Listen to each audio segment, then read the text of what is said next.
Good morning, everyone. So let's start the session. And it's the time for starting the session.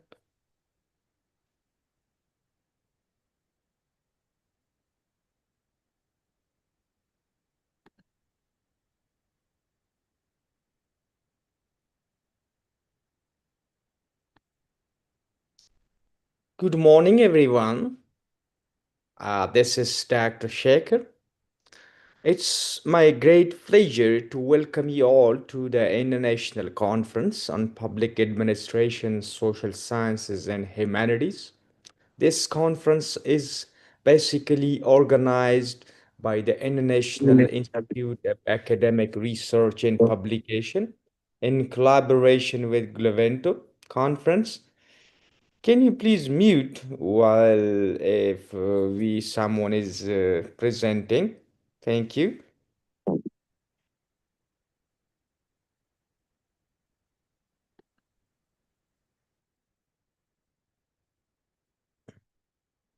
Okay. So we are fortunate to have such a distinguished group of participants, which I can see include faculty members, many students, listeners, and who will contribute to the vibrant discussion throughout this session. I will chair this online session together with other reviewers. Maybe later they will join us and we will assess all the live presentations based on the evaluation. The best papers and presenters will be awarded certificates in recognition of their excellence, and the assessment criteria are quite simple and straightforward, which include the quality of the paper's contents, presentation skills, time management skills, audience engagement, and the ability to offer your constructive feedbacks to other fellows in the uh, session. So I trust that all the participants have already received the program schedule and additional instructions for the session. Please note that each presentation will be allotted up to 10 minutes with an additional 2 to 3 minutes for the question and answer session. And after each presentation, not after each, after all the presentation, there will be Q&A session. So you can keep your questions or suggestion noted and come later to the Q&A session and attend and join the Q&A session later after completion of all the presentations. So for those who already submitted their recorded presentation, they can avoid to play it here or to present it here on live Zoom. Your pre-recorded presentation will be uploaded to our YouTube channel, and we will share the link later. You can come to see it on the YouTube channel. So that's all I think we need to start it. But before that, I think it's quite important. I need to share my screen and let you know about IIARP. Who is IIARP in this organization, and what we doing? So let me share my screen and for this presentation PPT. It's PPT. I need to show you regarding IIARP. Hmm, Here I need to share my screen. Let me check. It's from multiple presenters. And here it is. Can you see it now? Yes. Okay, good.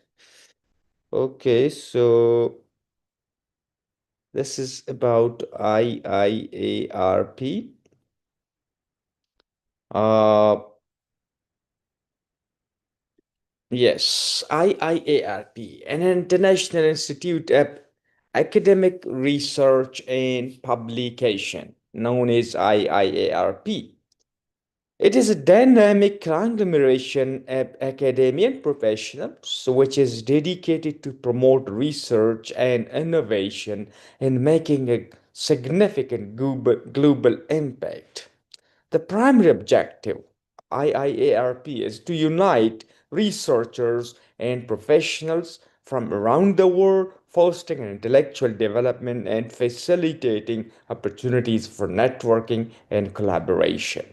This organization is actively engaged in various academic activities, including networking events, meetings, conferences, workshops, and research projects. Additionally, we are committed to publishing cutting edge research publication and recognizing outstanding achievements through academic awards and scholarships as well. So these are some of our associates and partners, including Glavento Conference Research and Publication, Conference Alert 360, and Manuscript Edit by IIARP.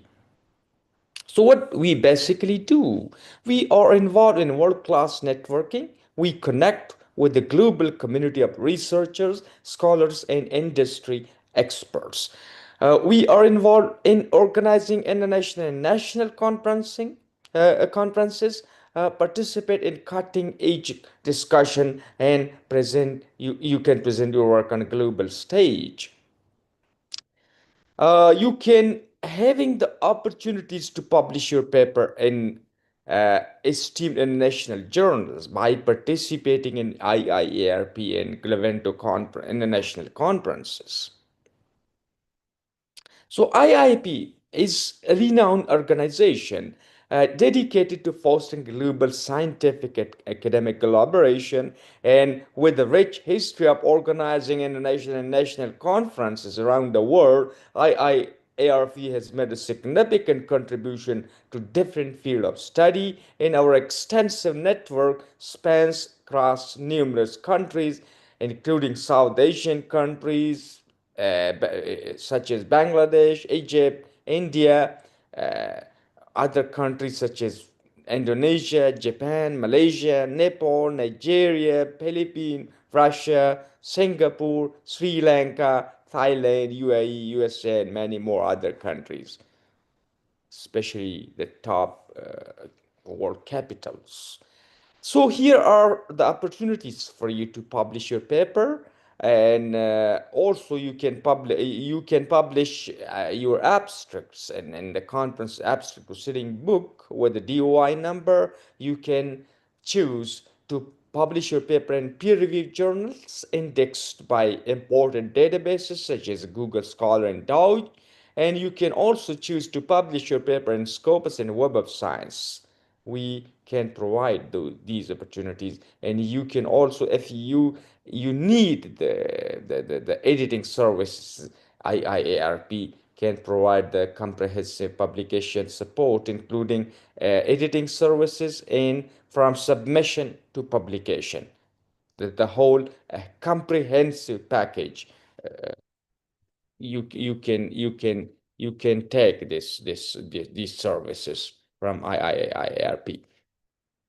Okay, so here are some of the basic criteria for preparing your manuscript, and I don't need to mention it here in detail, but if you really need to publish your paper in a peer-reviewed journal or Scopus Index journal, later I will share our team number, the contact number, the WhatsApp number, and our email, and you can contact our publication team, and they will guide you step by step how to prepare your manuscript, the necessary additional required data for your manuscript, and then we will guide you to submit and go through the peer review process and all these things. Yeah, these are some of the examples of what where we publish for our past conference attendees in different journals, Scopus, Web of Science Journal, and many other peer-reviewed journals. These are some of the glimpses from our past conferences and online conferences, physical in-person conferences, and online conferences as well. You can visit our website www.iiarp.org to explore more about conferences and other activities. And I need to mention one important thing that in order to go paperless and be environmental friendly, we will send all the certificates and proceeding in form, and we will not send it in the printed form of printed copies. So please be aware about this, and mm, you will receive all the documents regarding this conference through your email in soft form. Yeah, that's all from me, and let's come to the session one by one. And let me open the program schedule. Where is the program schedule?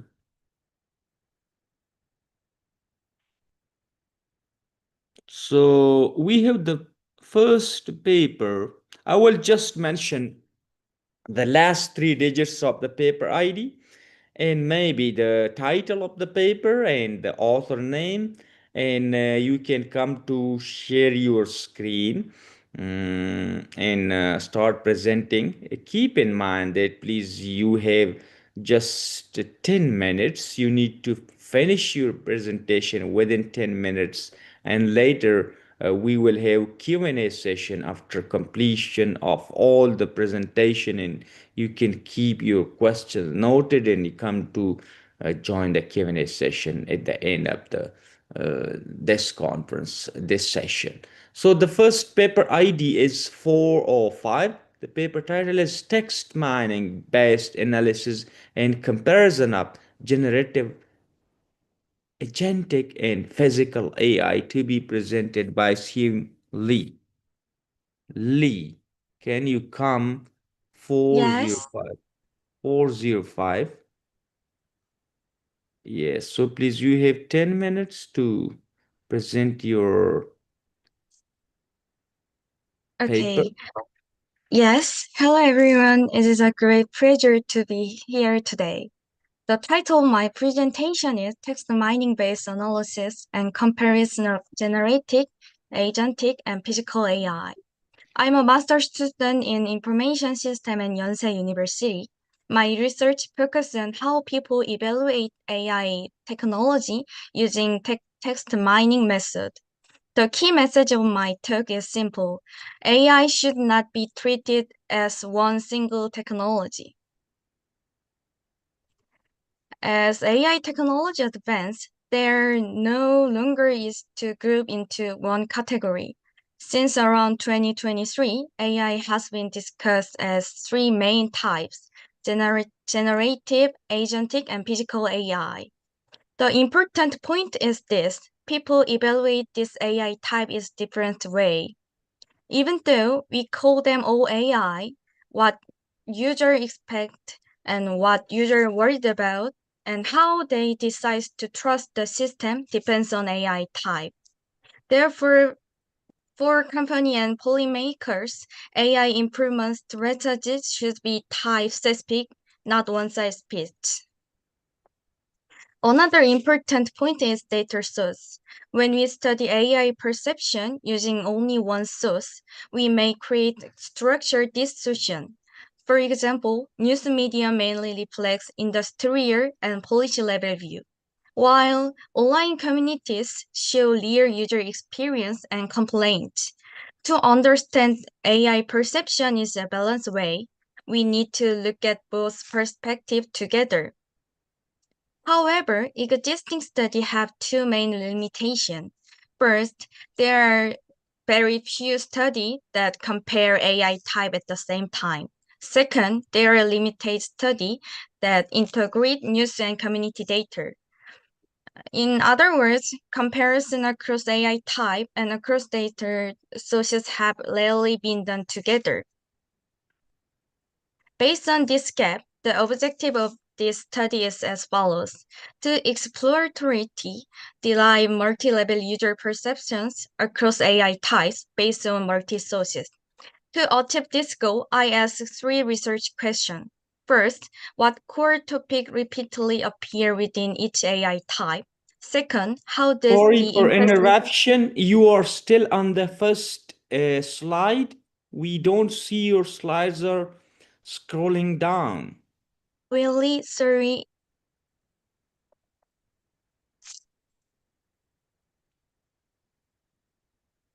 I can only see the first slide. then can You you can see? stop I sharing and reshare. okay.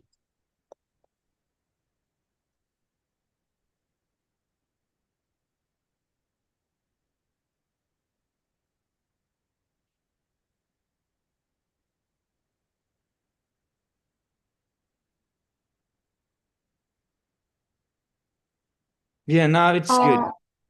Thank you for saying. Okay, please go ahead. Okay, so to achieve this goal, I asked three research questions. First, the core topic repeatedly appear within each AI type. And second, how does the emphasis on functional, emotional, social, and economic value differ across AI type? Thus, how do these value prime differ by data source? When people evaluation technology, they do not use only one criterion. They consider multiple value at the same time. To capture this, I use Pobel framework. Pobel includes four value dimensions: performance quality, emotional value, price value for money, social value. The research procedure is as follows. I collected text data from TechCrunch, the Buzz, and Reddit communities. After text pre-processing, I applied per topic to extract core topic for each AI type. Then each topic was assigned to one of four Pobel value dimensions. I choose both topic for one main reason. Traditional LED-based models have limitation in capturing semantic similarity and temporal patterns. Bird topic is embedding based, so it is more suitable for analyzing how related discourse spread and changing over time. Now let me move the research. Overall, the results show clearly difference across AI type.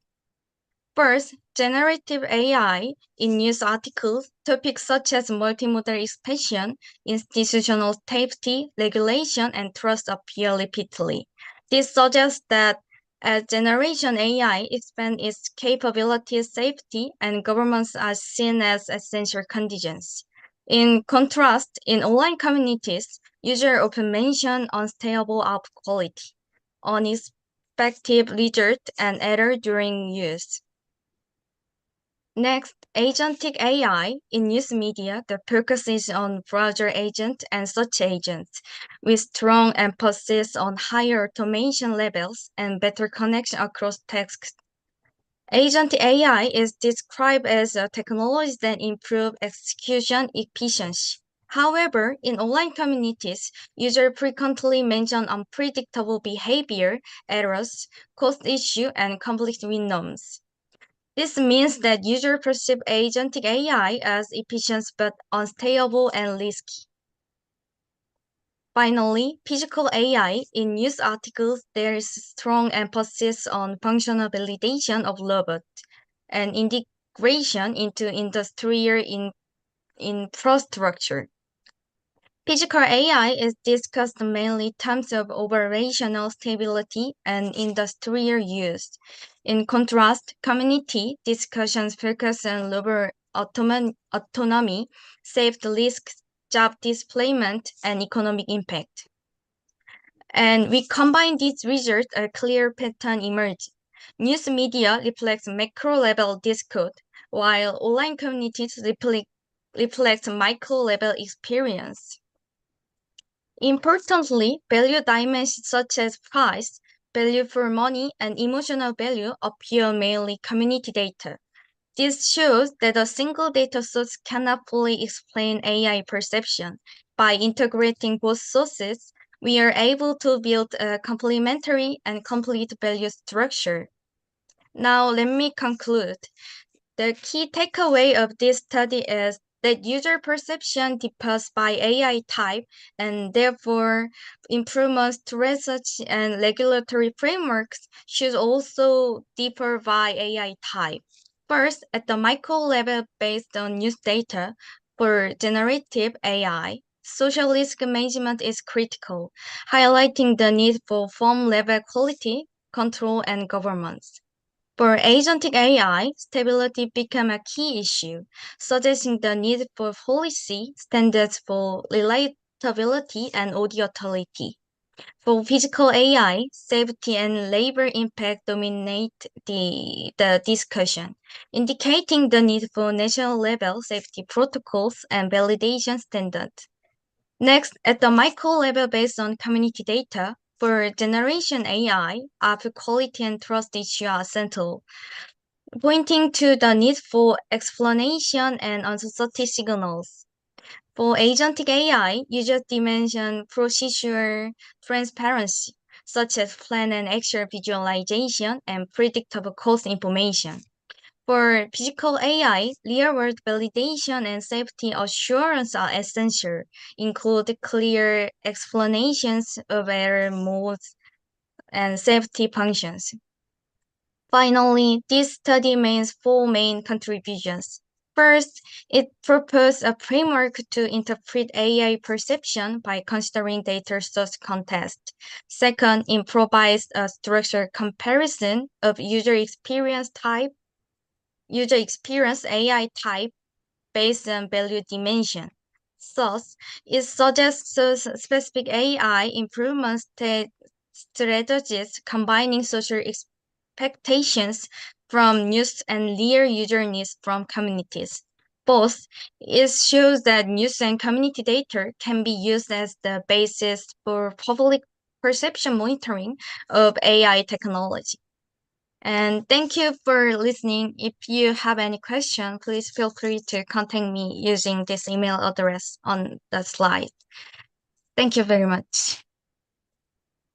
Thank you so much for sharing your research findings, and we will have Q&A session later at the end of the session, and you can come to join the session and ask your question or provide suggestion for this presentation.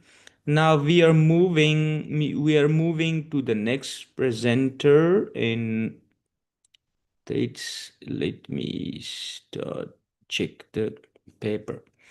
The paper ID is 406. The paper to be presented by Nyoki Ishimura. Yes. Sorry, mispronouncing your name. 406. Good morning. Okay. Okay. Yes, please. Yes. So my talk is a risk estimation model for the loss of epidemic outbreaks. So the reference is here, and you can show that you can click to go to the my paper. Oh, I'm sorry. Yeah, here it is. Okay. Oh, how to return? Oh, I'm sorry. Where?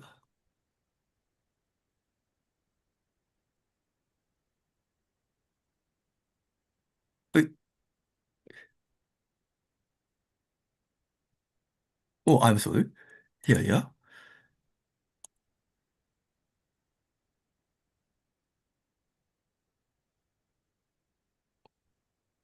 Oh, I'm sorry. Here. You Oh, can download your paper and then present it, okay, I'm share it sorry. from your computer. Yeah. Oh, not those. Just a moment, please. Oh, I made mistakes.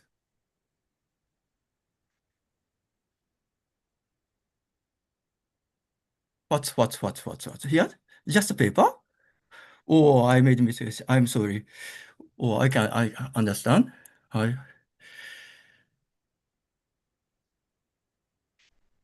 oh, what should we do?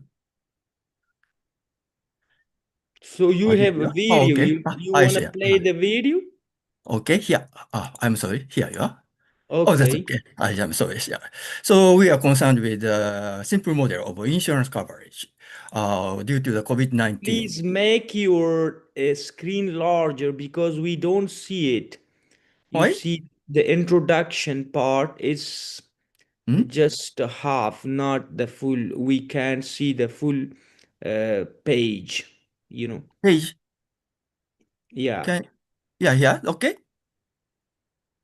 I don't think so. It's fully visible. Oh, Can you make it yeah, large? that's what?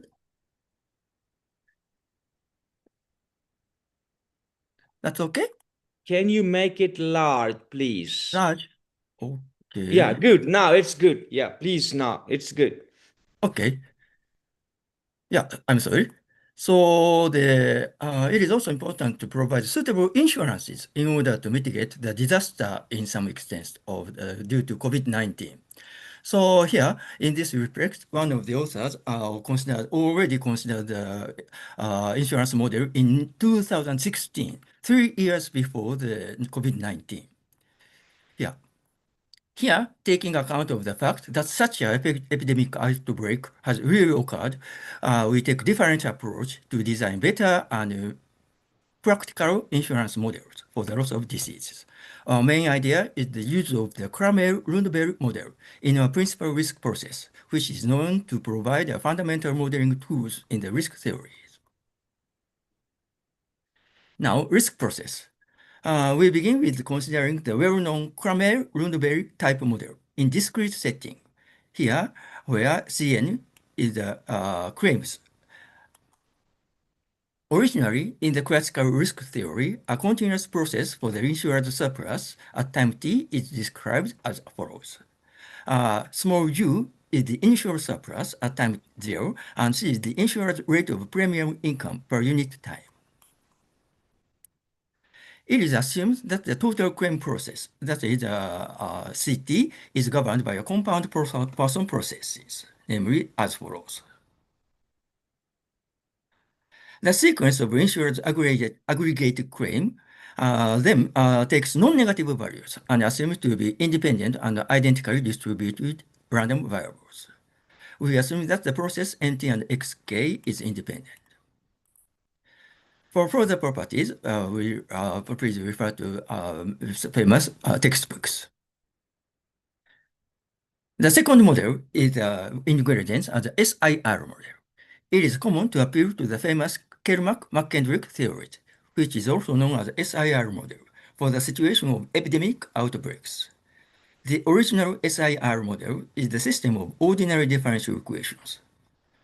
ST denotes the number of susceptibles, and IT is the number of infectives, and RT is the number of removals. The system is as follows.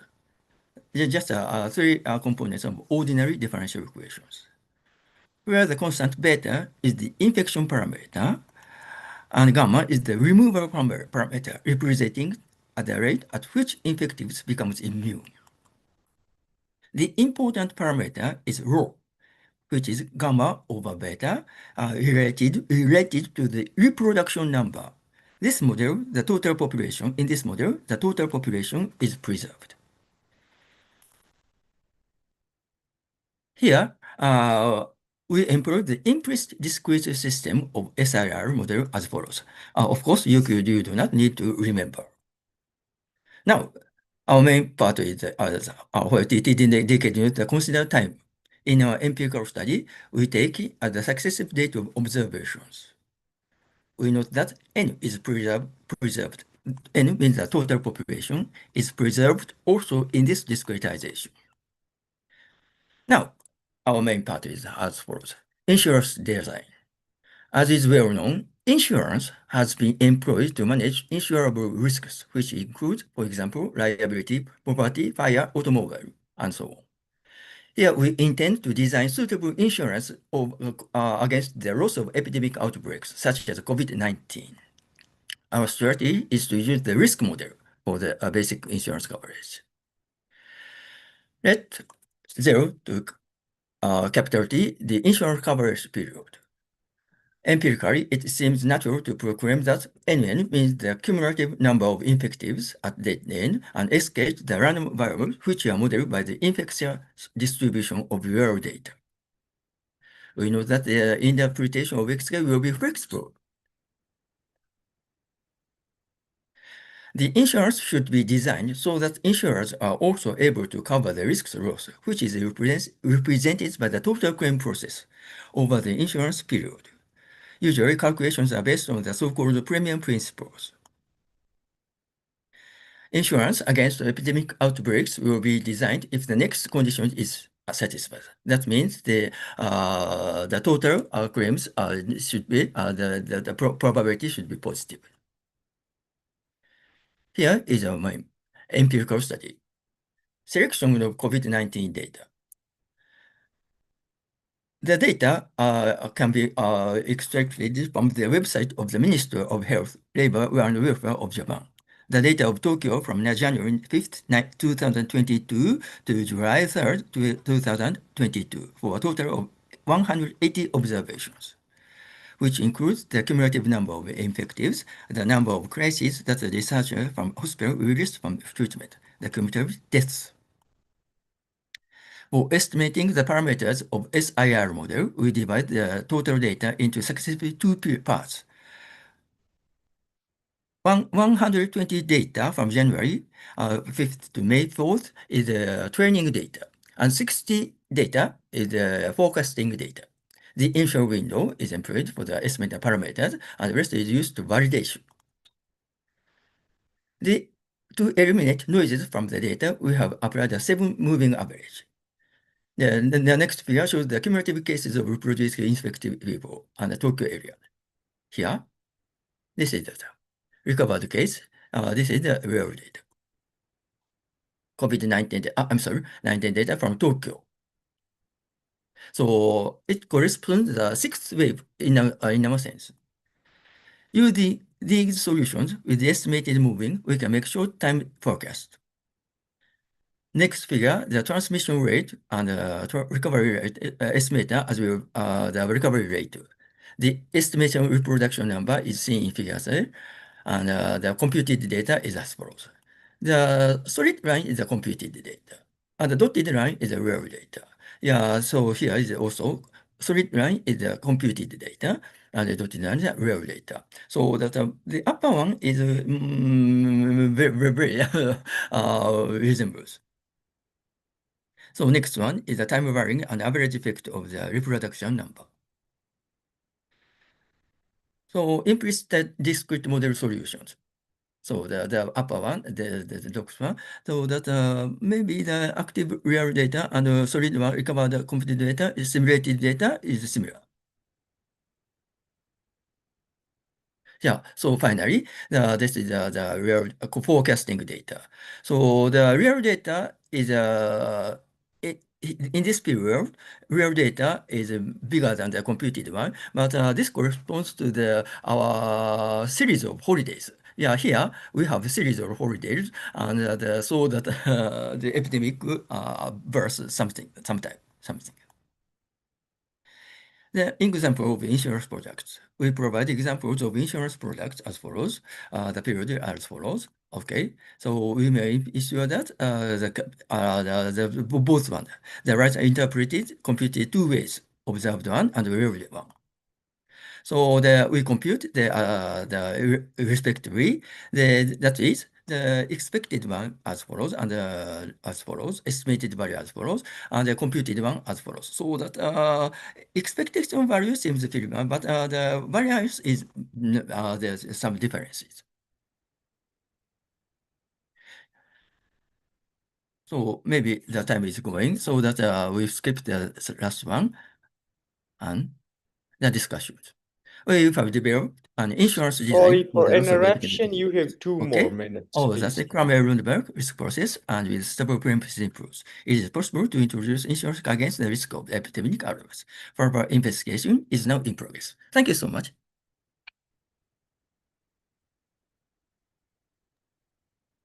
Okay, thank you so much I'm sorry. for sharing your research finding. And is that all? You finished, right? You finished the, yeah, okay, good, thank you. Okay, so coming toward the next presenter, and the next presenter is the paper ID is 515, and the presenter is Dr. Grace. Are you available? Yep, I'm here. I have shared the screen already. Okay, good. Please go ahead. Yeah, okay.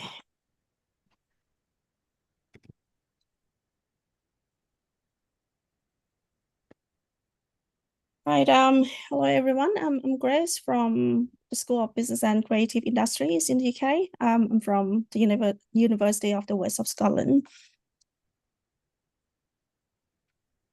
So the topic, sorry, just let me go back there a bit. So the topic is flexible working arrangements and employee well-being, an analysis of best practices. Flexible working arrangements are remote work, job sharing. Flexible working hours can be compressed work weeks and hybrid models. These type of arrangements have been used to improve employee well-being, organizational resilience, and talent attraction and retention.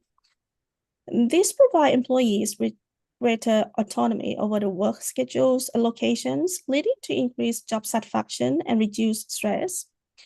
Research indicates that offering flexible options such as reduced core hours or adaptable daily and weekly schedules contributes to higher employee satisfaction and overall well-being.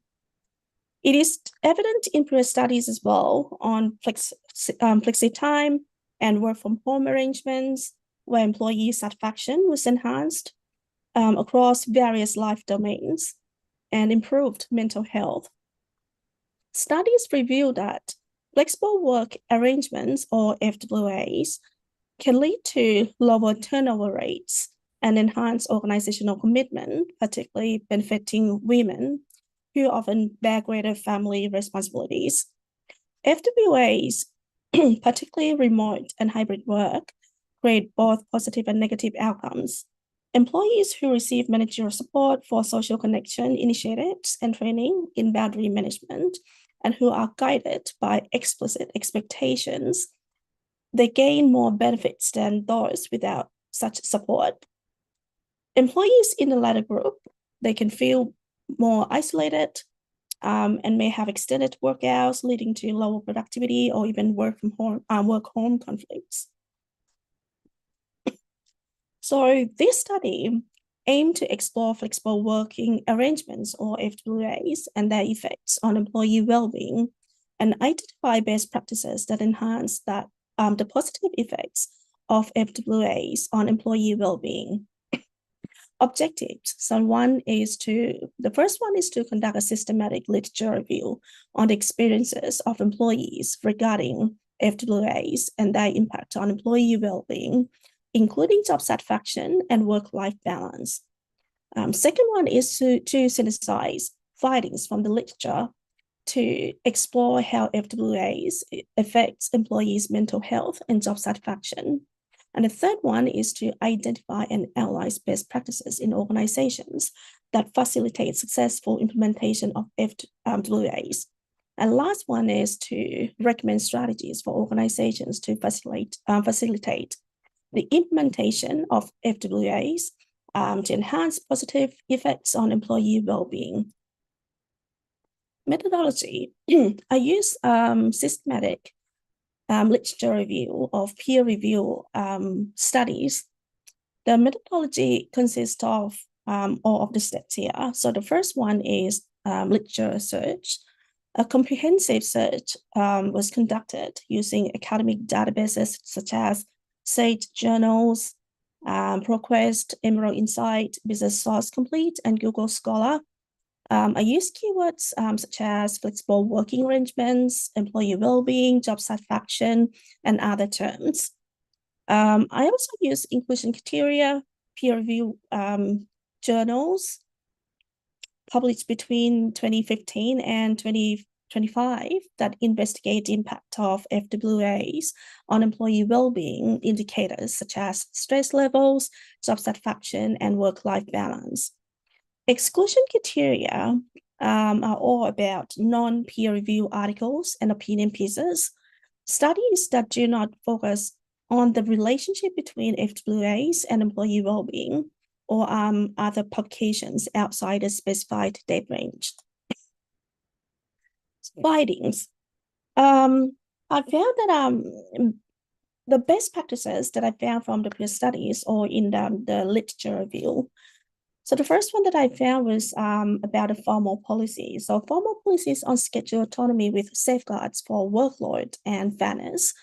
So in order to develop best practices, organizations, they should have formal policies on schedule autonomy. So employees, they will work, we call as like workload. They have like fair workload. We kind of apply the principle of fairness. And they need to have like defined communication channels that support work-life integration rather than blurring boundaries. And the second one was about manager training in remote leadership, communication, and psychological safety. Third is about organizational norms availability. It's all about organizational culture. Leaders, they need to be available for employees, and they need to have meeting practices. They have to have boundary settings, such as not expecting employees to work on non-working hours. Or the last one could be proactive mental health resources and ergonomic support for remote setup, like, for example, desk and chair, and health and safety. We actually have we call as WHS, this workplace health and safety regulations, but that can apply to when you work in at home as well. So the best practices are essential steps towards creating the potential benefits of FWAs, such as enhanced employee satisfaction, productivity, and overall well-being. And in the meantime, mitigating work-life conflict, social isolation, and other associated challenges.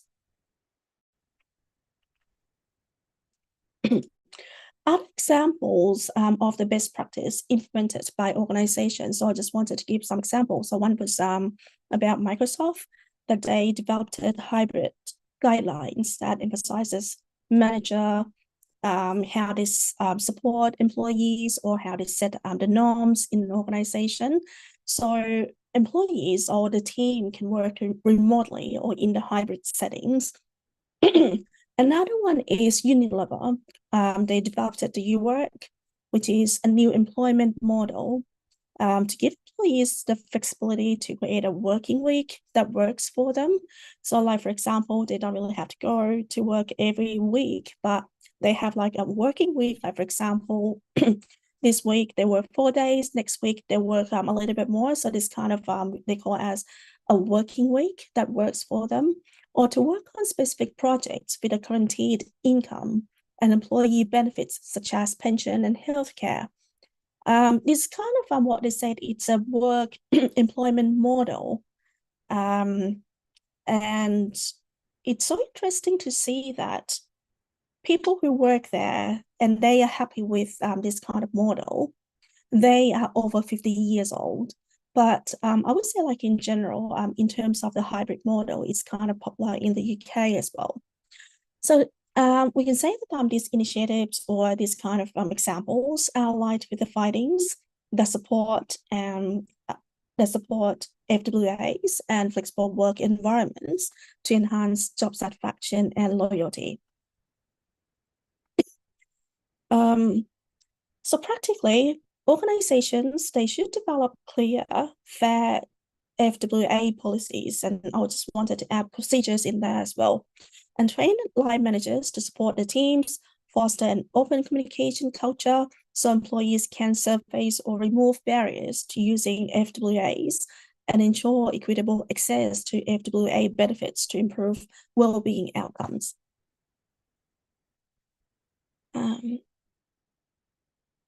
Yep, so that's done. Okay, good. Thank you for sharing your research finding. We will have Q&A session.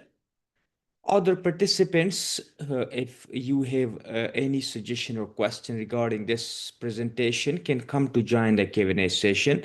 I will move to the next one, and the next is 416 to be presented by Jia-Ying Tsai. 416. Okay. So I'm going to introduce my presentation. Okay. Good morning, everyone. My name is Jia-Ying Tsai from the Department of Shipping and Transportation Management. And today I'm going to present my research, which titled Strategic Pathways for Enhancing Cruise Homeport Operational Resilience Through Artificial Intelligence. And this study is co-authored with Professor Zhaoyang Liu and Professor Yukai Huang.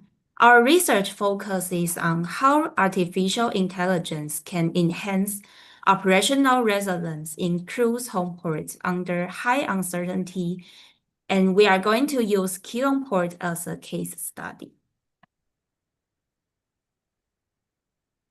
And today's presentation is structured as follows.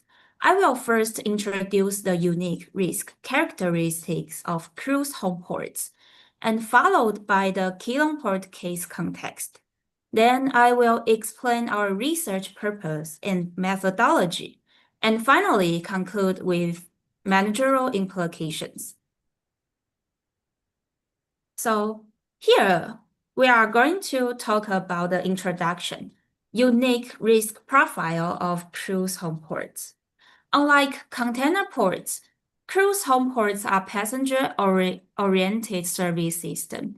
Their operations involve instantaneous surges of thousands of passengers, extremely tight time windows, and highly complex coordination among multiple agencies.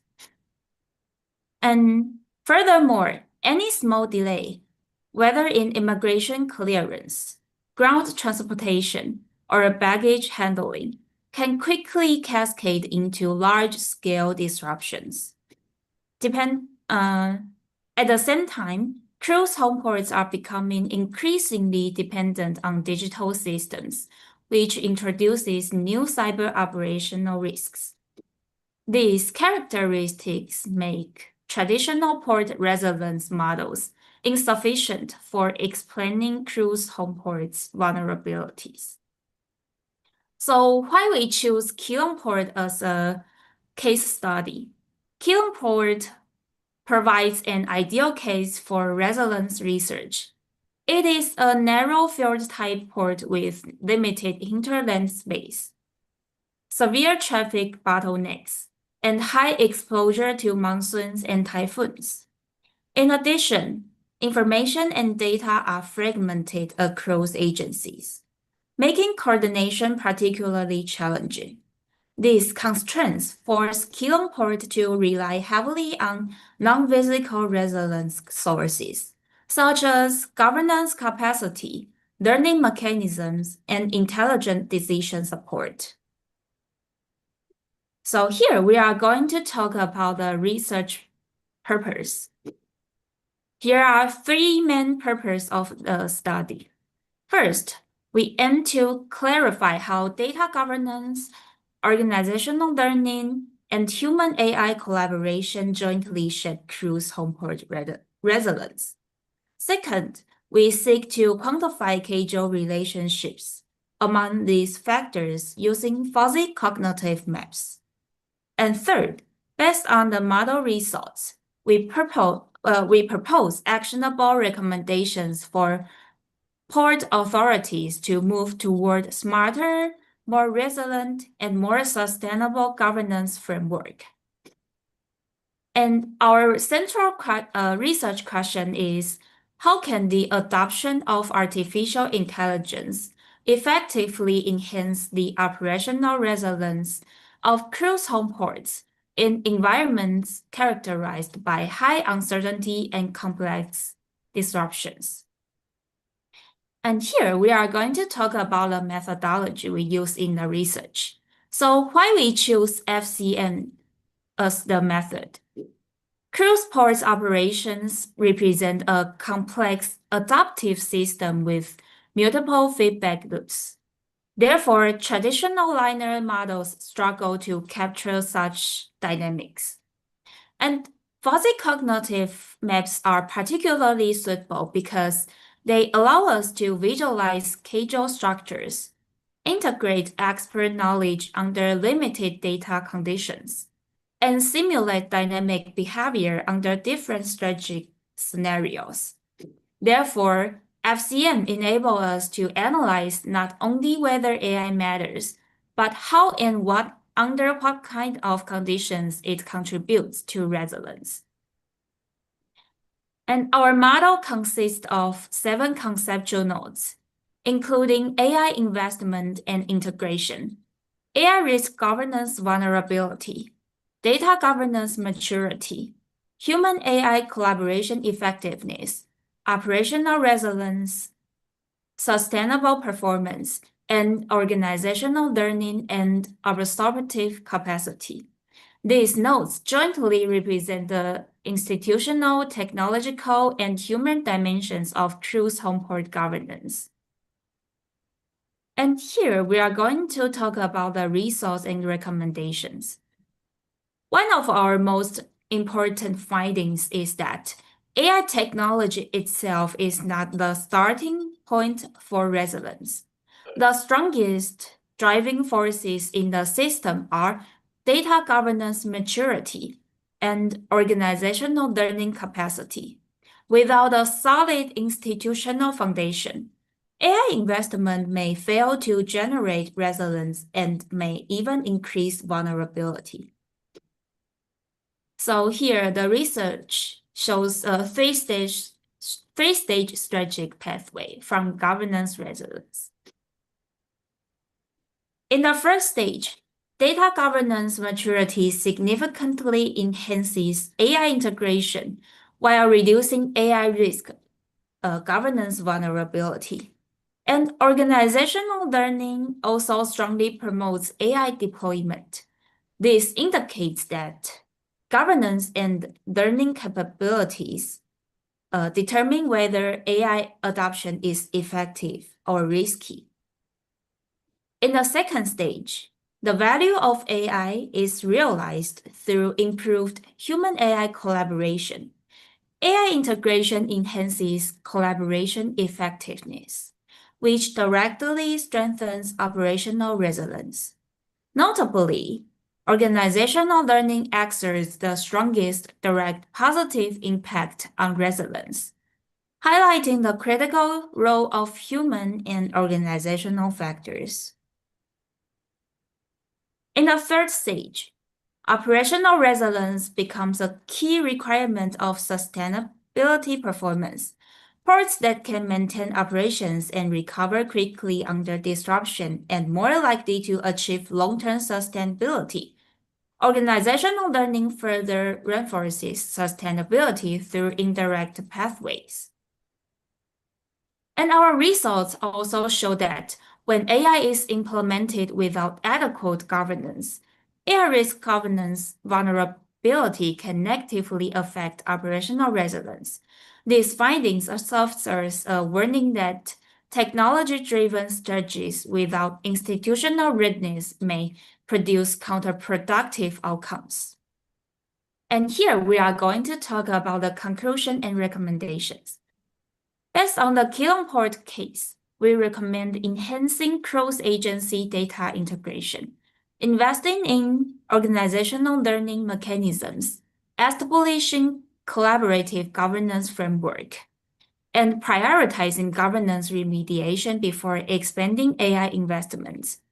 In conclusion, resilience and sustainability in cruise homeports are not driven by AI alone, but by the institutional capacity to govern, learn, and collaborate with intelligent systems. Thank you for your attention. I look forward to your questions. Thank you so much for sharing your research, and we will have Q&A. You can join it later. And now let me proceed to the next paper. That's 420. Can you please come to present your paper? This should stop sharing. It's 420 and to be presented by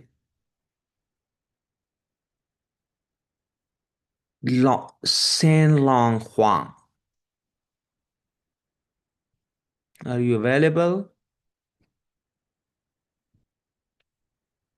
Okay, I think this is an absent presenter.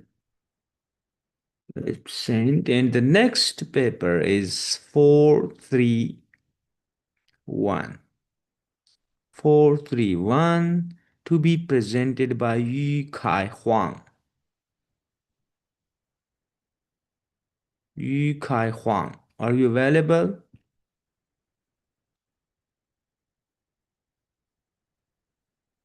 Let me see it on the screen. It's absent, I think. Okay, so this is not absent. Maybe they sent their video, pre-recorded video, and we will upload it to our YouTube channel. So let me proceed to the 437. 437. And the presenter is Yi Si Kwan. 437. Are you available? 437. Yi Si Kwan. Yes, I'm here. You want to present, or you already sent a pre-recorded video? I'll be presenting. Okay, so please share your screen and go ahead. Okay.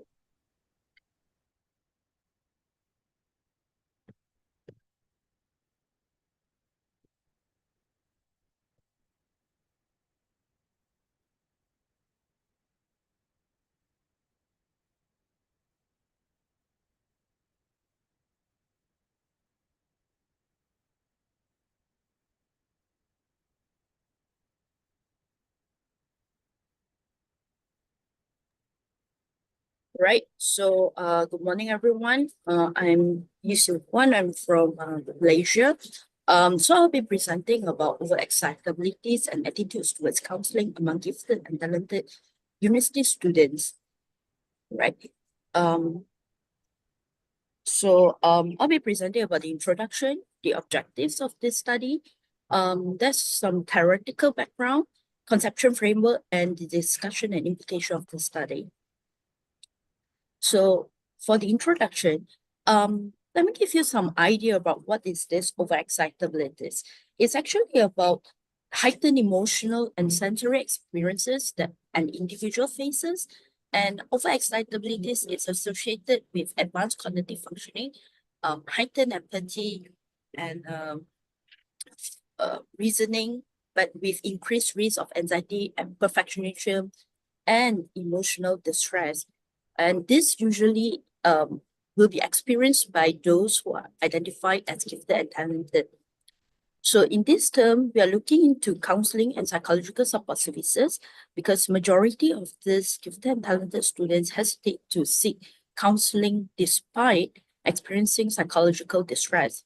They also face having self-sufficiency, they felt having self-sufficiency, fear of the stigma, and perceptions that counselors may not understand their intellectual or emotional complexity.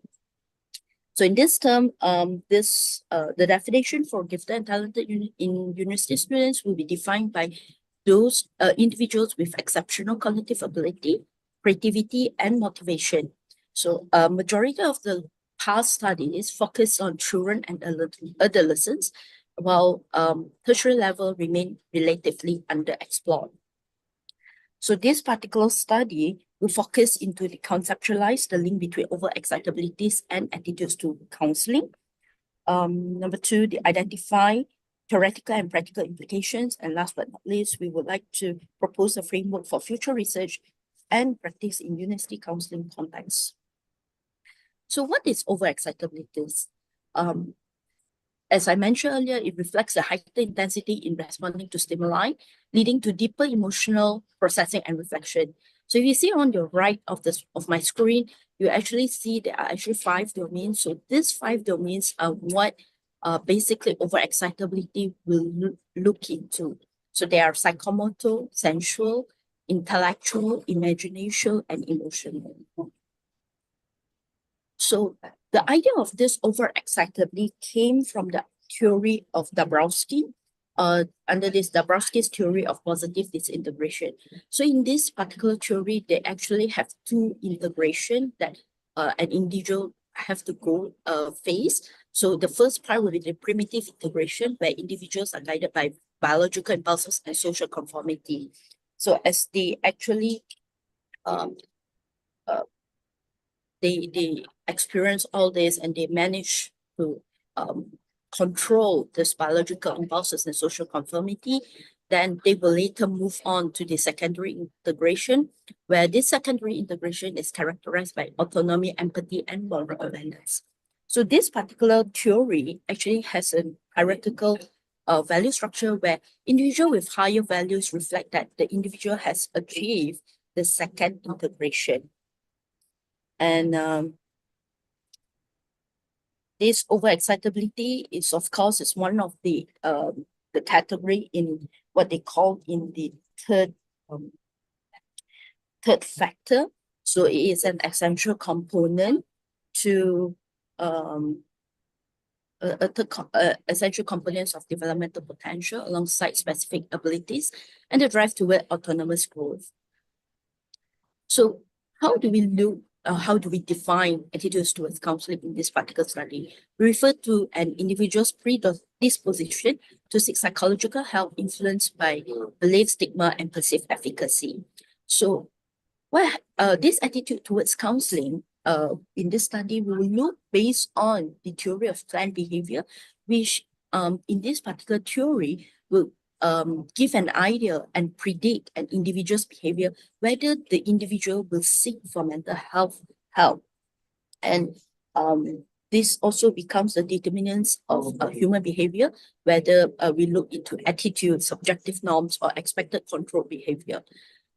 So in particular of attitudes towards counseling, especially in Asia countries, majority still having the stigma to get help. So especially in this particular group of gifted students, they value their intellectual problem-solving skills. They resist to show their emotional. And of course, as they have faced all this, they experience this perfectionism. They have high self-expectations and fear of judgment, causing them avoiding to get help from mental health people. So last but not least, based on the past studies, it's found that gifted students actually felt dissatisfied with counselors because they felt that the counselors lacked understanding of giftedness, and this caused them to have mistrust and disengagement during the session. So what is the main research problem of the study? Basically, we look into emotional and psychological experiences of gifted individuals at tertiary level, because in past studies focuses on children and adolescents. We also look into in terms of attitudes towards counseling, because based on past studies, they focus on the perspectives of counselor, not the real life experiences and needs of these gifted students. So there's actually a gap in this particular study. And we also look into the interaction between overexcitabilities and attitudes towards counseling, because despite based on the study, they found that gifted university students hesitate to seek counseling despite experiencing psychological distress. And past studies also have highlighted that it's very important for gifted and talented students to get guidance and counseling support because as their individual intelligence gets higher, they actually have a greater needs for emotional and psychological support. So based on all this information that we have gathered based on the literatures, so this is actually a suggested conceptual framework. So can see we have overexcitabilities and towards attitudes towards counseling, and actually it's all connected by these three factors, which is the emotional awareness, the cognitive appraisal, and of course the perceived counselor competence. So emotional and intellectual overexcitability is crucial, especially for self-help. They promote self-criticism and high standards for counselor competence. And as we are saying that, if we want those gifted and talented students to come forward to get help, counselors must be trained to recognize and address the characteristics of this overexcitabilities among gifted students. And one of the practical implications that we could suggest is actually to develop specialized training modules for counselors on giftedness and emotional intensity. So we would like to suggest in future that researchers focus on how different overexcitabilities predict counseling attitudes and behaviors, as well as how it evolved throughout their student university years. So before I wrap up, I would just like to highlight that this study is supported by the Faculty of Education UKM, University Kebangsaan Malaysia, under this Dana Penyelidikan effort. Thank you so much. I look forward for the Q&A later. Thank you so much. Yes, there will be Q&A. Participants can join about this presentation in the Q&A. Let me proceed to the next presentation in dates 401 to be presented by Srinavasan. Are you available? 401. Yes, sir. I am available. You want to present? Yes, sir. Can you hear me? Can you see me? Yes, please share your screen. Okay. Okay. Let me do one thing.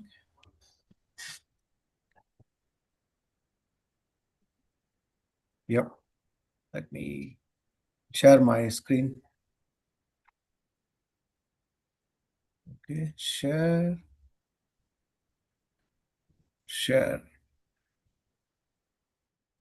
Can you see my screen, sir? Yes, please go ahead. I'm trying to. Okay. Hide. Yep. What is? Oh, yeah. Okay. So, hi. Today I'm going to talk about functional requirement traceability as a governance framework for large-scale ERP implementation. About myself, I'm a ERP practitioner with over 24 years of experience, specialized in Oracle, Cloud ERP, and on-prem business transformation programs. So my focus areas are functional requirement management, system configurations to meet the business requirement, and guiding the team on testing and deployment on a quality software. So today, come on, yeah. So about my paper, so I took a see last 20 plus years I have worked on various ERP projects. So I thought one of the key element is how do we trace the functional requirements. So in that case, no. So there is a program called functional requirement traceability, not as a overhead. It's as a governance framework. So my research approach is that it's a mixed method study, which means I did expert interview for 20 plus project managers, consultants, and contractors, integration managers, and also quantitative analysis based on the available marketly available materials from various successful large scale ERP implementations which used FRT as a governance framework. So what are my key findings?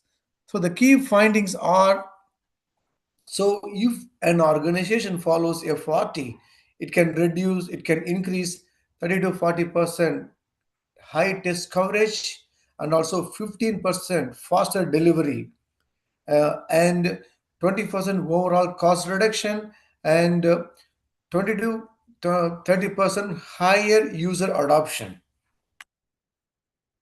And the next is introduction. So, when we talk about the ERP market, based on the market research, 2 years ago it was 45 billion. It is expected to grow up over 165 billion in 2035, and over 60% of the organizations now prefer cloud ERP over on-prem.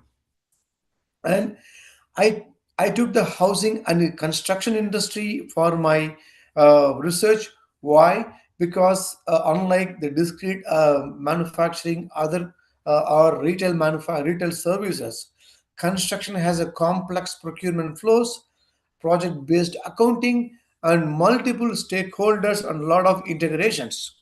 So, the successful ERP cloud adoption requires strong governance, not just technology.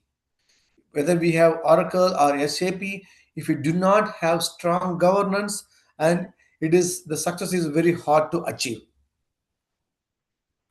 So the problem statements.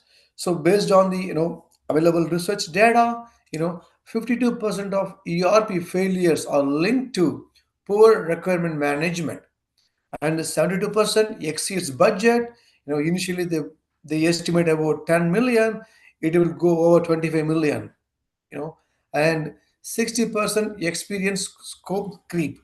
So if we do not have proper governance for functional requirement traceability, the scope can keep on change. It is very difficult to configure and me configure the application and complete the project on schedule.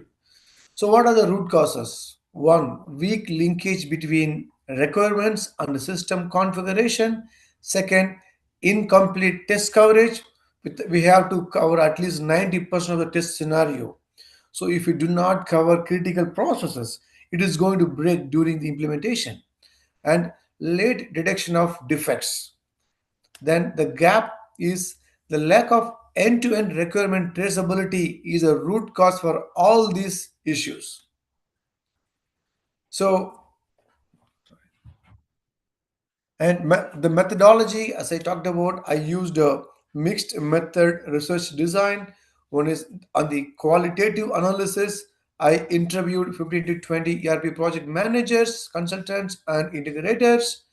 For the qualitative analysis, I took up projects over 10 million to 200 million. So that's got a lot of complexity which it requires to apply FRT principles. So I have analyzed the following metrics: test coverage, requirement traceability accuracy, issue resolution time, cost and schedule variance, and the analytical techniques I used regression analysis.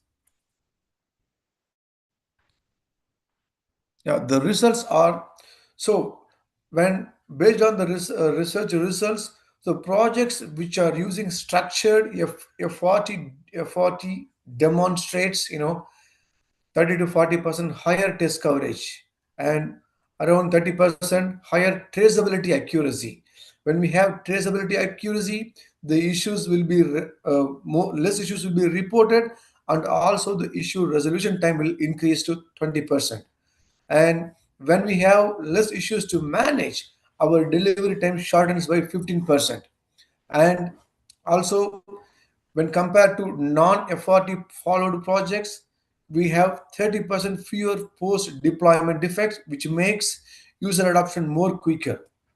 And the regression insights are, let's say if we increase 20% in FRT maturity, it will approximately reduce 5% in cost overruns. is a huge factor when we compare to ERP projects, because ERP software alone, it is not cheap. Yeah, the discussions, so case study validates quantitative results. Like I took two case studies. One is Lerner Corporation and Plato Group. Both are big construction industry in America. So both the organizations ERP projects I studied. So the results are, so overall they can achieve 95% test coverage and 30% faster implementation, and which results in 20% cost reduction and 25% increase in user adoption. So here are some of the key interpretation. So FRT improves alignment between business requirements, system configurations, testing and deployments. And the effectiveness of FRT is depends on governance discipline and stakeholders buy-in. So for the governance discipline, we need the directive from the CEO or topmost person in an organization. Conclusion. So functional requirement traceability is not just a document, it's not just merely a framework. It's a governance framework, not documentation overload. The organization should not think like it's like any other Excel documents which we needs to be filled. So, because the proven benefits which I have already talked about, it reduces risk, improves delivery predictability, and higher system quality and stability. So, finally, effort is critical for large ERP cloud programs, highly customized and regulated environments like healthcare, finance, and government sectors. So, strong governance is essential to realizing ERP cloud value. So, I acknowledge the research participants and industry experts and ERP practitioners and project teams contributing insights, and last but not least, conference organizers and reviewers. Thank you. I welcome your question, sir. Thank you so much for sharing your research finding, and we will have Q&A session. You can join the Q&A session for question and answers and suggestions. Yeah, thank you. Let me uh, see the other participants. 402. Who's 402 is Professor Dr. BHM Custors. Are you available?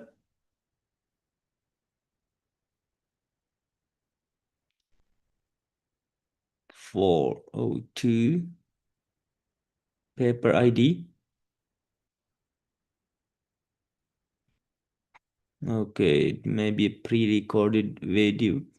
So it's sent.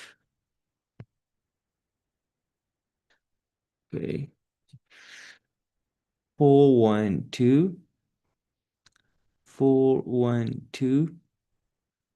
And the presenter is Adnan Abdullah Muhammad. Are you available? 412. 412. It's absent. Or maybe a video. Okay, the next presenter is 424. 424, and the presenter is Yi-Tang Shi. Yi-Tang Shi. Are you available? No. Okay. Let's go ahead. Yes. Okay. 433. 433. The presenter is Nawal. Yes, I am here. Yeah, please share your screen. And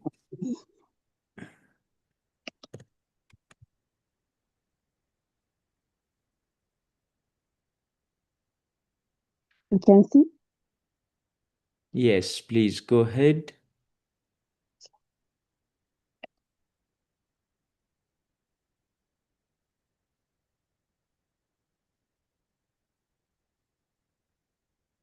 Assalamu alaikum wa rahmatullahi wa barakatuh. Good morning, everyone.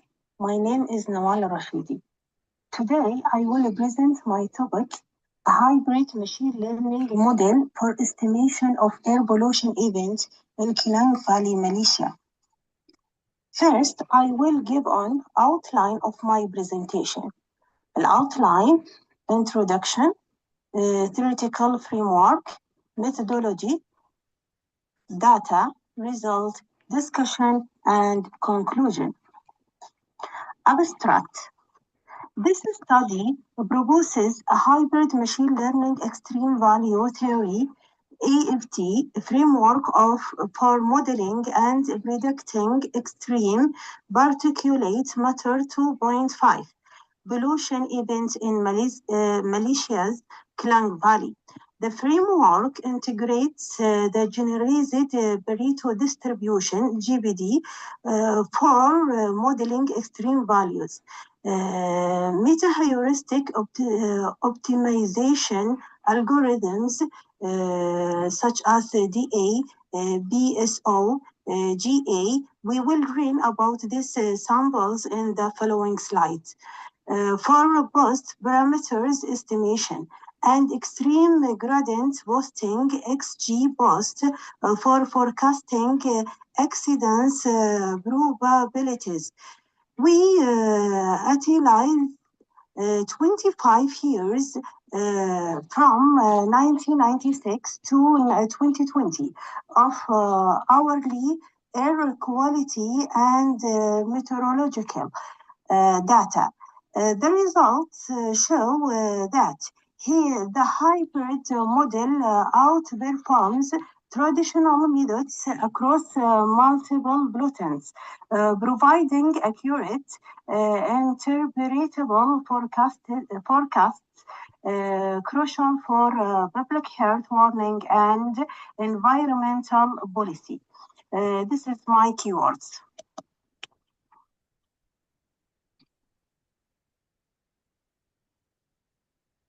We will talk about the challenge of extreme air pollution, health impact, extreme PM 2.5 events cause respiratory and cardiovascular disease and increased mortality. Klang Valley, densely populated urban corridor facing local sources, traffic, industry, transboundary health events. Research gap. Traditional models fail to capture till behavior of extreme events, complex non-linear relationships, special heterogeneity of risk. Now, let's move to another important research objective. This study aims to develop novel hybrid EVT semi-parametric machine learning HASML framework integrating EVT for extreme magnitude modeling GPD. Meta-heuristic optimization algorithms for parameter estimation, XG-boost for accidents probabilities forecasting. Apply the framework to model extreme PM 2.5 events using 25 years of hourly data. Evaluate performance against traditional statistical and ML methods. quantify extreme risk through return levels and identify key drivers. Extend the last one, extend analysis to multiple pollutant, PM10, nitrogen dioxide, ozone. Secondly, we can see extreme value theory.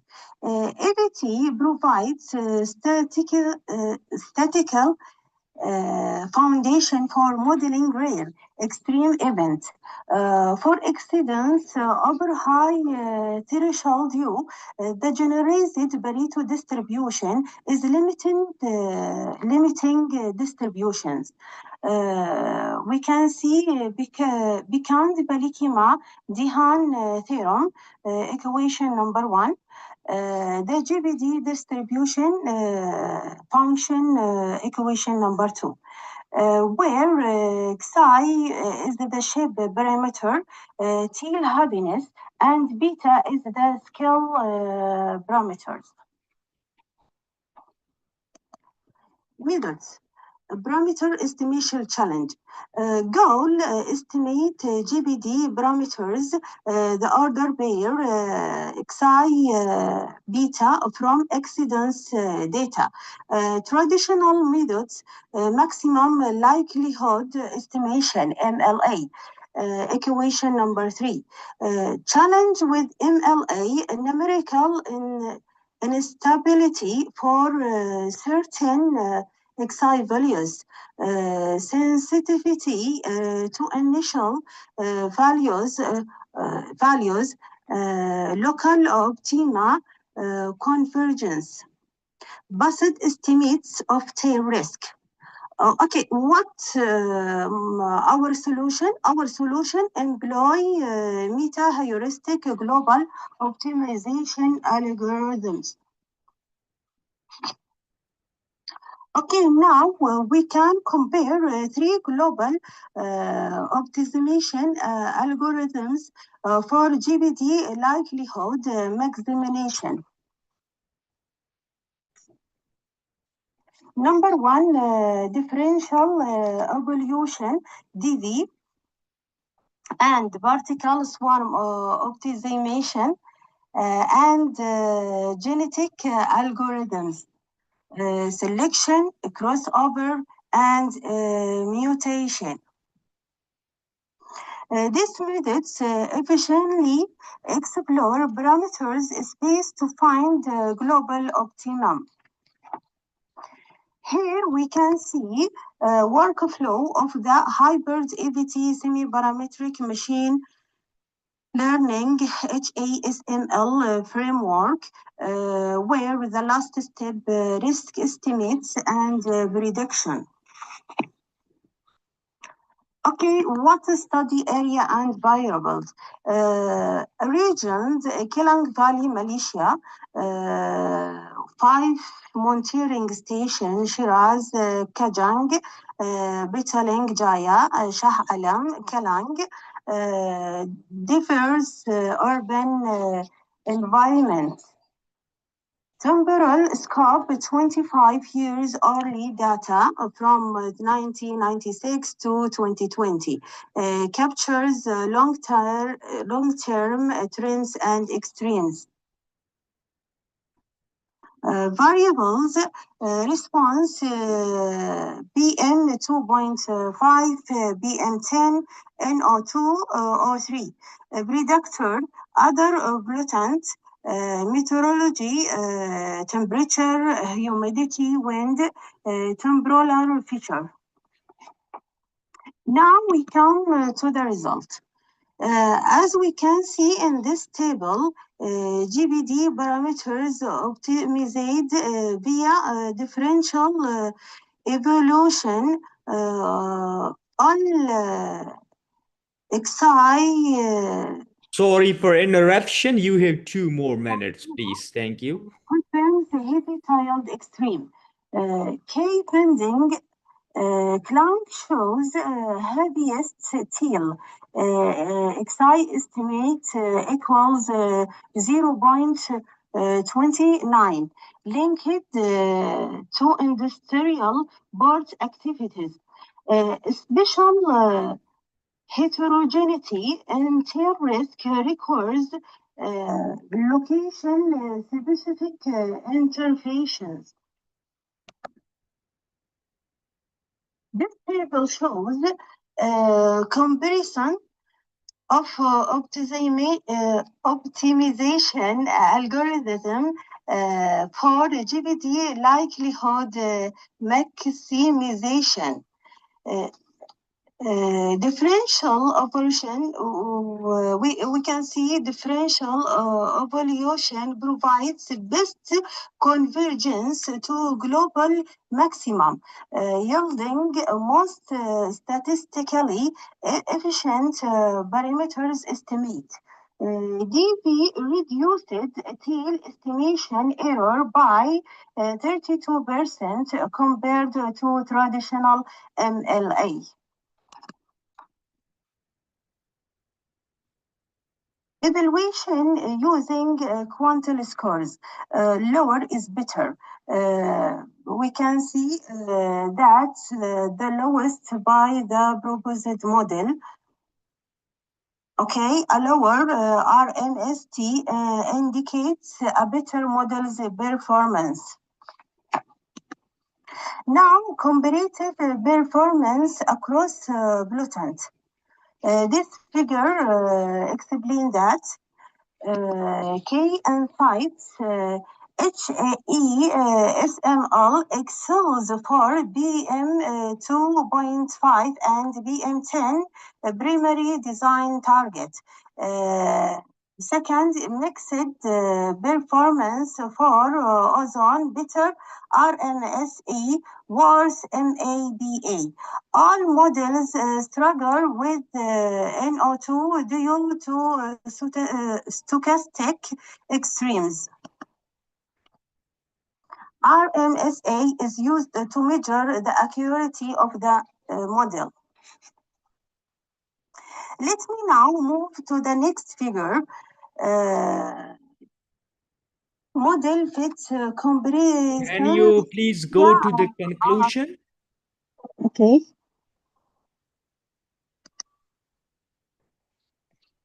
Conclusion, please. Okay. Conclusion, develop novel HASML framework for extreme air pollution estimation, demonstrated superiority of meta-heuristic optimization for GPD parameters estimation, confirmed heavy-tailed nature of BM 2.5 extremes in Klang Valley, achieved highly accurate forecasting with interpretable result. As the future work, incorporate special dependence models for regional risk assessment, integrate satellite EOD data for improved spatial coverage, extend to multi-pollutant extreme event forecasting, develop real-time implementation for early warning system. Thank you for attention. Thank you so much for sharing your research findings, and we will have Q&A after the last presenter. Let me check. 449, and the presenter is Nourahan Abdurrahim. Are you Hello. available? Yes, I'm here.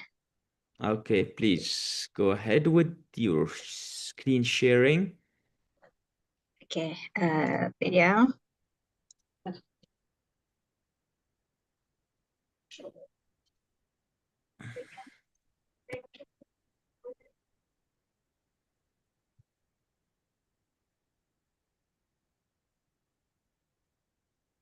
Right, do you see my slide? Yes, good. Okay. All right.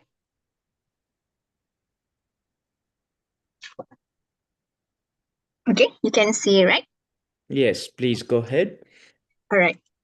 Hello everyone. My name is Noraihan binti Abdul Rahim. I'm from Kuala Lumpur, Malaysia. So for today's conference, I would like to discuss or introduce on my topic, digital technology use and mental well-being among Malaysia household. So I'm the main author for this, and together with me in the team is Ms. Nur Faiza, Dr. Ahmad Zaid Fatah, and also Dr. Ahmad Ikmil Nashrik. We are from University Malaya Wales as well as University Putra Malaysia.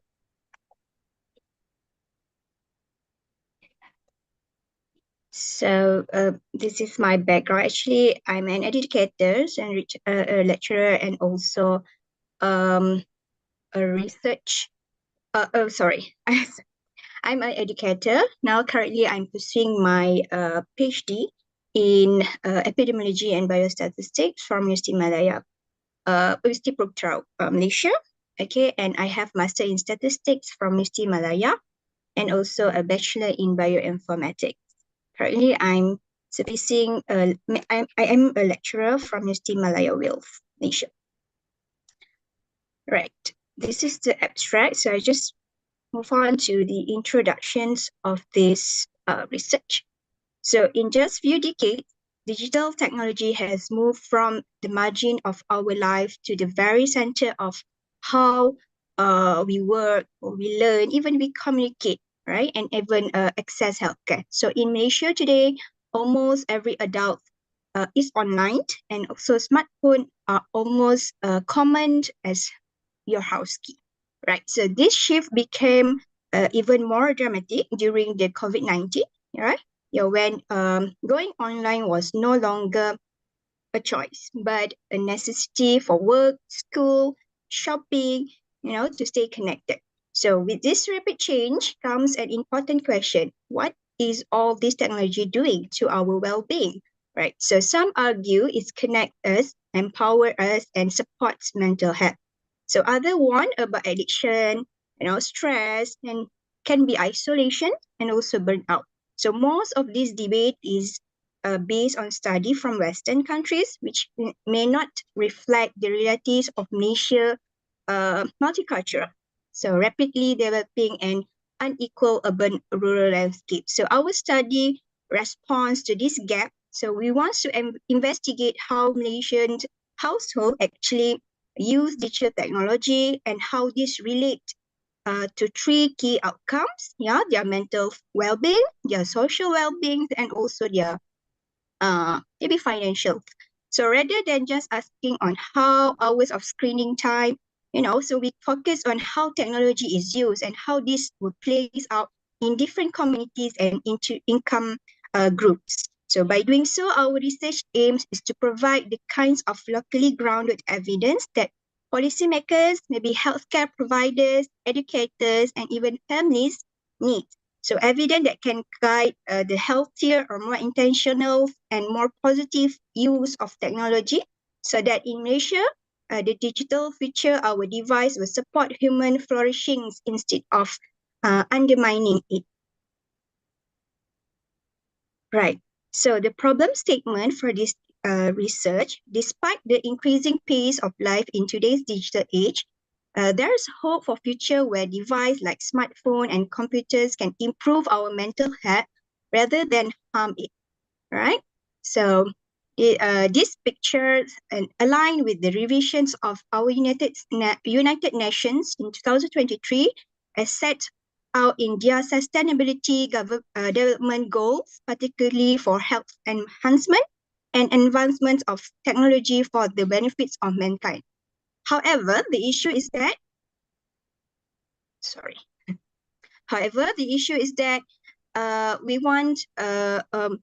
we still do not comprehend our technology behavior effects on us day-to-day basis. So this study have been conducted to understand the average screen time of an individual.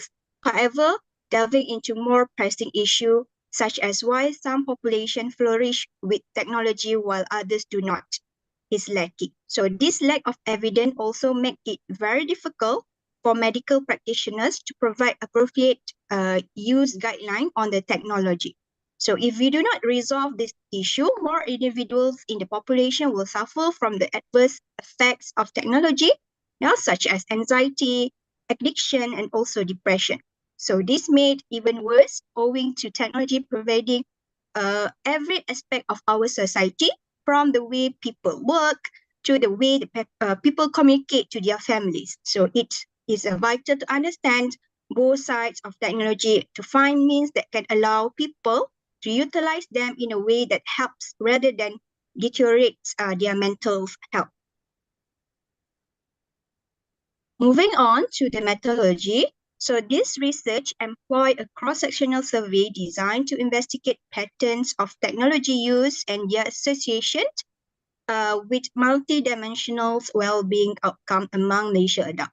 So the cross-sectional approach enabled efficient data collection from large geographical diverse sample while providing a snapshot of current technology well-being relationship that can inform immediate policy and practice needs. So this study was conducted in Selangor, particularly in Malaysia. So most populous and because Selangor is the most populous and economically developed state.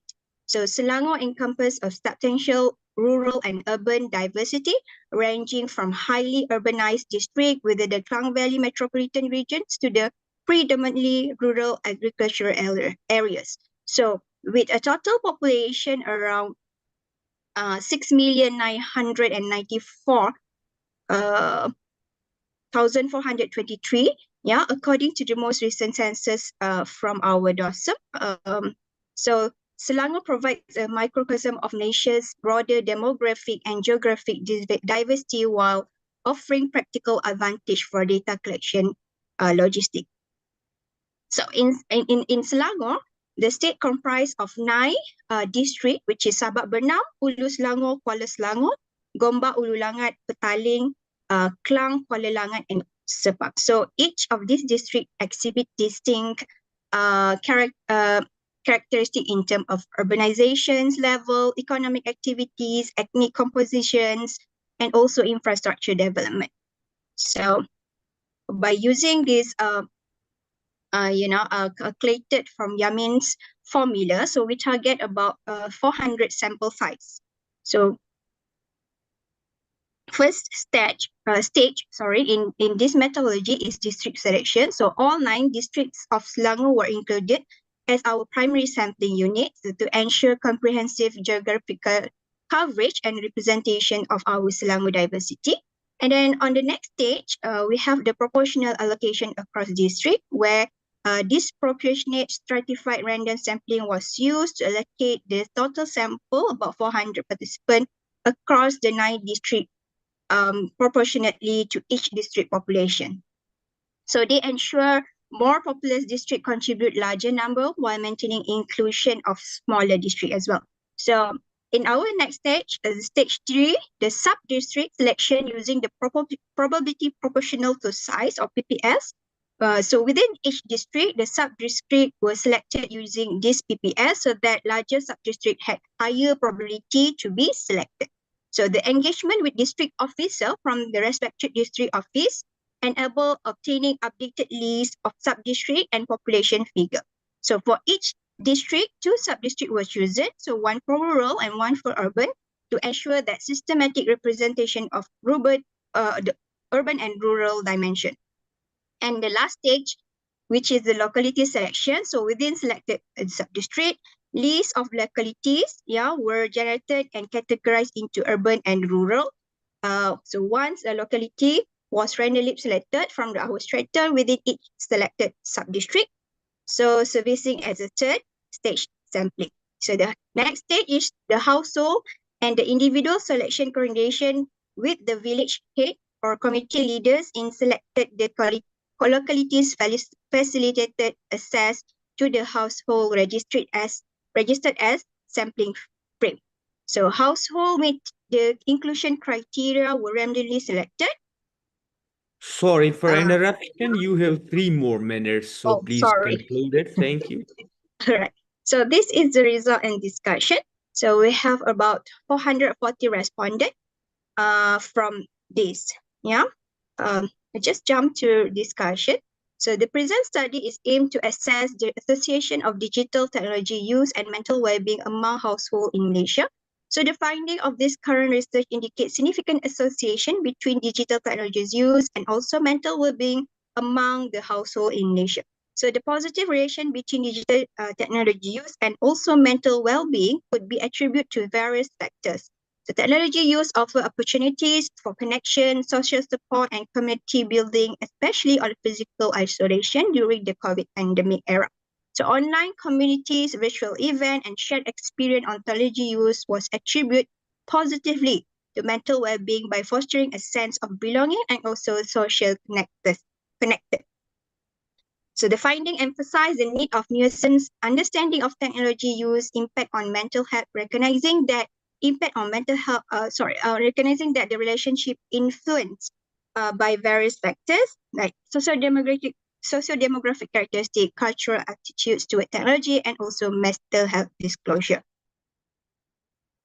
So as a conclusion, by understanding the application of the study is crucial for the educators, policymakers, institutions, as they chart the evolved landscape of digital learning and communication. So excessive usage of social media may contribute to mental health challenge. Striking a balance between technology use and well-being is crucial. So among strategies that should be considered are developing guidelines for responsible technology use, including recommendation for screen time, device-free periods, and digital detox technology. So the considerable inequality between urban and rural population underlines the importance of specialized treatment to meet the unique issues of rural or all the rural-urban individuals confident. So this is the acknowledgement. The author would like to express our gratitude to all the participants involved in the research as well as to our research center from UST Malaya Wales who given us this internal grant and the Committee of Health Department from UST Putra Malaysia. Thank you. Thank you so much. It was the last presenter. And now we are coming toward the Q&A session. If you have noted any questions or suggestions, you can come to join the Q&A session. Now we are open for question and suggestion or any comments if you want. Yeah, we are now in the Q&A session. Please come forward with your comments, questions, or suggestions. Anything you wanna say about this conference or about the participants, specific participant presentation.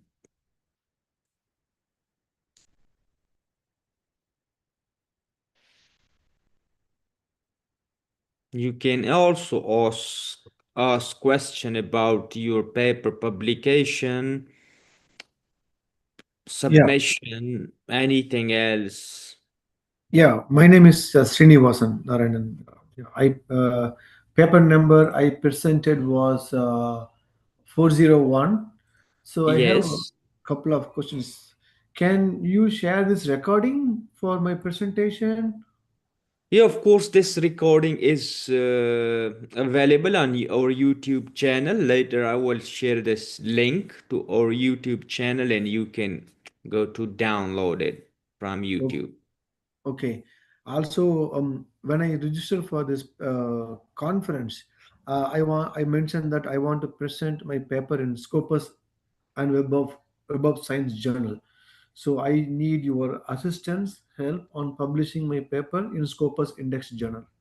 Sure, sure. So later I'm sharing our publication team WhatsApp number and our email, and they will be in touch with you to guide you what to prepare for Scopus submission and all other things.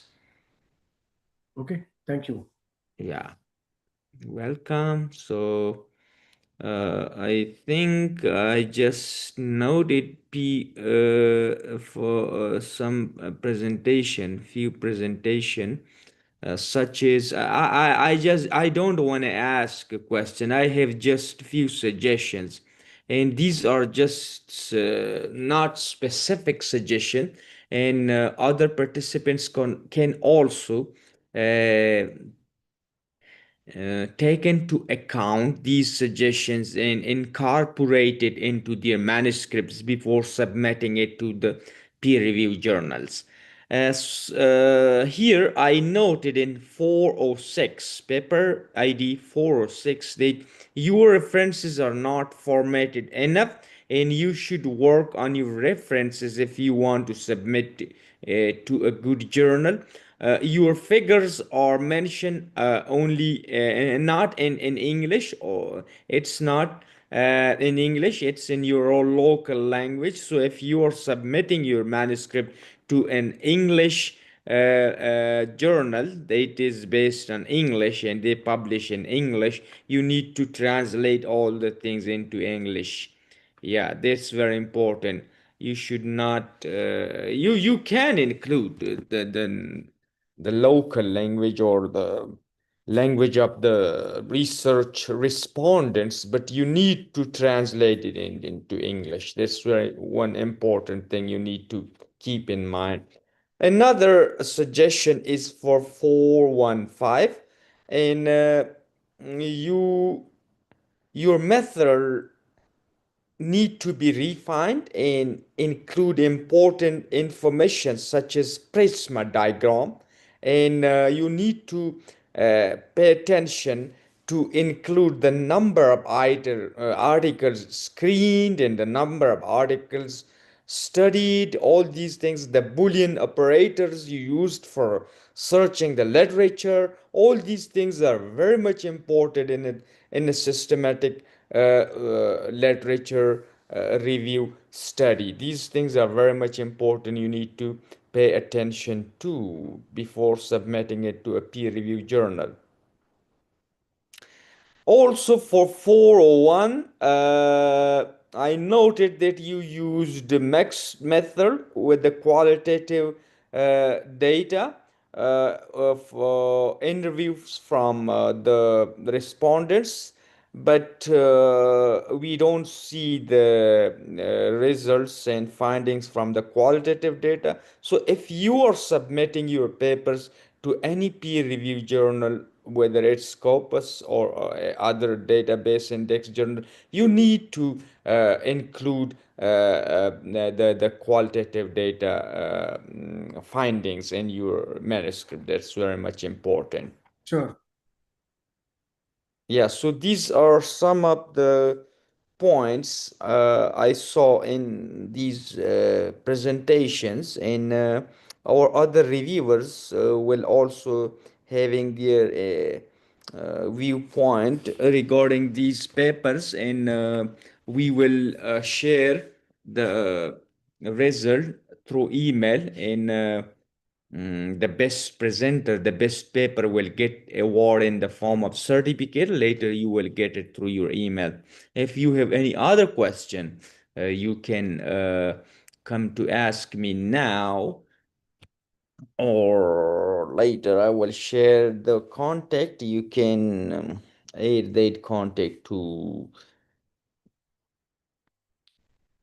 ask for guidance. Okay, so do you have any other questions for other participants?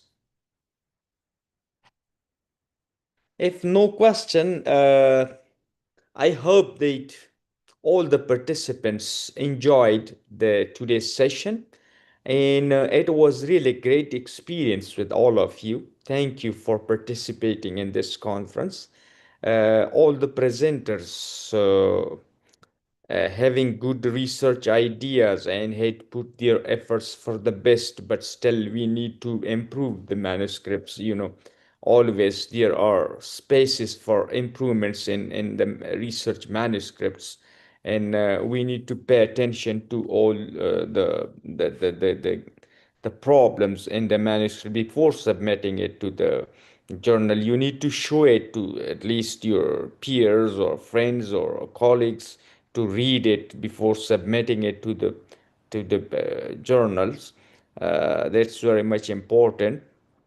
uh, and for publication, I'm sharing the information later. How can you contact our uh, publication team to guide you or to show you the problems in your manuscript, the associated data you need to submit along with your manuscript? All these things will be uh,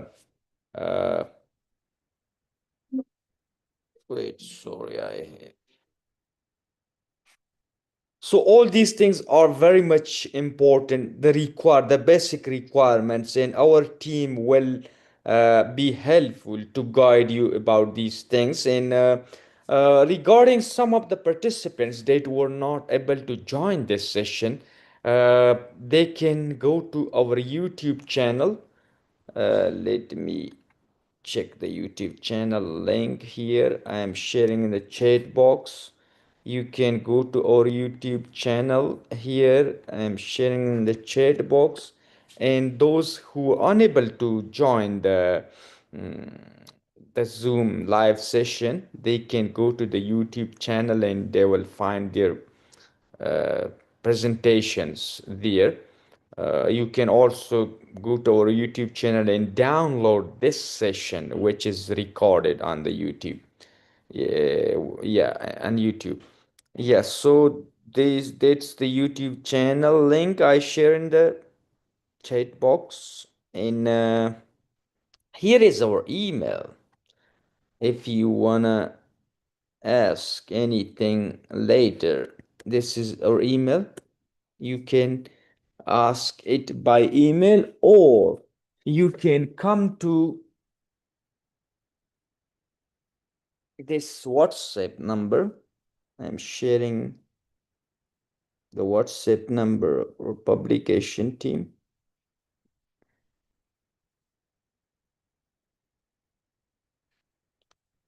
Here is the WhatsApp.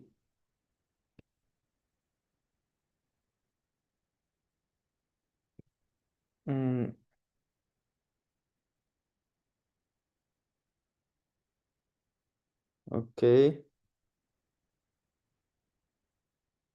Two numbers. Let me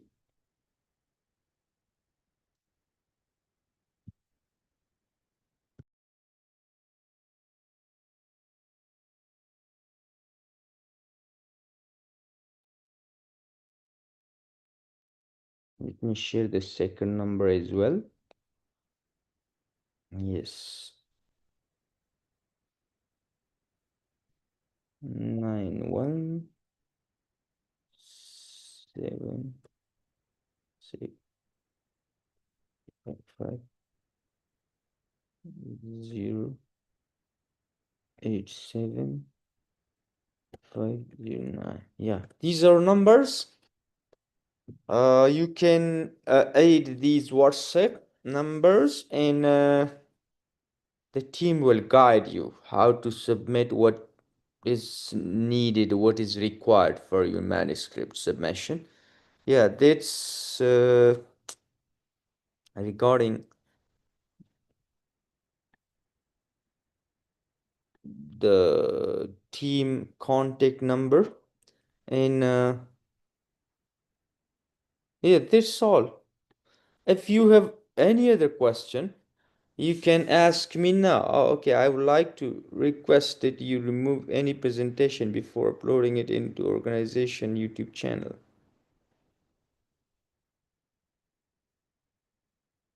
You remove my presentation before uploading it to... I didn't get it. You want to remove your presentation from the YouTube channel? Yeah, because I didn't consent to I mean, I know that did his Zoom presentation, but I didn't know that you're gonna, upload all the presentations to the YouTube channel. So I don't want my part to be in there because of the privacy reasons. I don't consent the organization to Okay, upload we my will try part to there. remove your presentation. Yeah, it's just like you edit it. You just remove that part. It's easy. Yeah, we will edit and remove your presentation. Yeah. Okay. Yeah. No problem. Thank you. Okay. And another question, will we get, because usually I've got a certificate for presentation, like I participated. Of course, after this session, you will get it through your email. So it will be an e-certificate. Yeah, it will be a certificate in soft copy. Yep. All right. Thank you. Okay, welcome. Sir? Any other question? Hello, sir. Can you hear me? Yes, please. Okay. Let's say, because I registered quite late, so, and I'm interested to submit my manuscript or my full paper, but the date of submission is next week, 31st, right? But I don't think I have ample time to complete it. Could I request extension time to submit? When can you submit?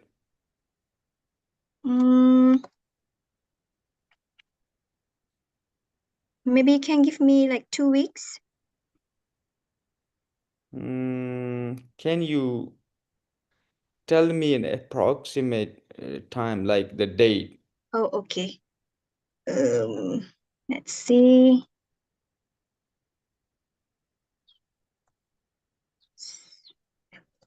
Sorry, one. So maybe on 8th of February. Okay, so I noted here your paper ID, please. ID is 449. 449, 449. Okay. So you can submit it before 8th of February. Correct. Thank you so much. Okay, welcome. Any other question? Do you have any future nearby conference? Of course, we have conferences, upcoming conferences, and you can go to our website. Here is our website, IIARP.org. You can check our upcoming conferences and other academic activities. Okay. Thank Thank you. you, sir. Okay, if no question, can you please all open your cameras, and if you wanna participate in a group portal? Thank Sure. you. Can you see me? Yes, please. Can you see me, myself? Yes. Thank you. Okay, so be ready with your smiley faces. 3, 2, 1. Thank you. Thank you, sir. Thank you. So, yes, that's all from my side. And if you have any other question, I already shared the contact numbers of our team, including email. You can ask it later through email or WhatsApp number. Okay. Okay, thank you so much. Have a good day. Thank Bye. you.